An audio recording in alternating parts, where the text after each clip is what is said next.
আমি মোহাম্মদ শফিকুল ইসলাম, ইসলামী ছাত্র বাংলাদেশ মাদারীপুর সরকারি কলেজ শাখার সেক্রেটারি। ঘটনা ঘটছে একটা ফেসবুক পোস্ট নিয়ে কর্মী সাথী সে একটা পোস্ট শেয়ার করছে যে আমাদের ইসলামী আন্দোলন বাংলাদেশ ইশরাক চরমনাইদের নিয়ে একটা গুরুত্বপূর্ণ একটা পোস্ট করা হয়েছে সেখানে আমাদের একটা ছাত্র আন্দোলন এক কর্মী সে এখানে গিয়ে একটা কমেন্ট করছে। কমেন্ট করার পরে তার সাথে কমেন্টে একটা তর্ক বিতর্ক হয়েছে, কিছু কুরুচিপূর্ণ বাকবিতণ্ডা হয়েছে তাদের সাথে। এর পরিপ্রেক্ষিতে যে আমাদের ছাত্র আন্দোলনের কর্মী আছে সে আমার বলছে ভাই আমার এরকমের ঝামেলা হয়েছে, আপনি কি দেখেন। আমি পরবর্তীতে শিবিরের সাথে ফোন দিয়েছিলাম, আমার এক বন্ধু হয়, পরে আমি জিজ্ঞাসা করছি বন্ধু তোর কি হয়েছে।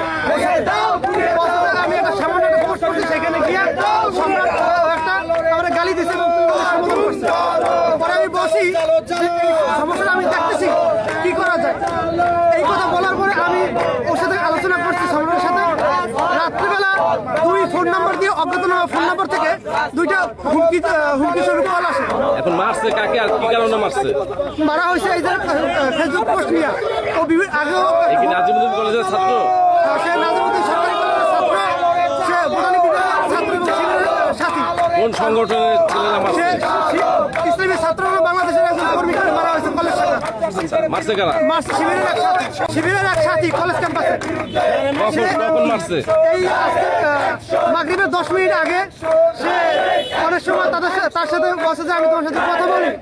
সে বসে আসেন আমরা কলেজ ক্যাম্পাসে এবং হলে বসে কথা বলি। সে বসে তুমি বাইরে এসে কথা বলো। সে যখন ক্যাম্পাসের ভিতরে ঢুকতেছিল তখন তারা মোটরসাইকেলে করে আইসে প্রায় 3 জন লোক তারা আইসে অতর্কিত হামলা করে। হামলা করার পরে তার সম্রাট তার বন্ধু ছিল, তারা তাকে একটু সেভ করার চেষ্টা করছে। কোথায় আছে সম্রাট? সম্রাট এখন মাদারীপুর সদর হসপিটালে ভর্তি আছে।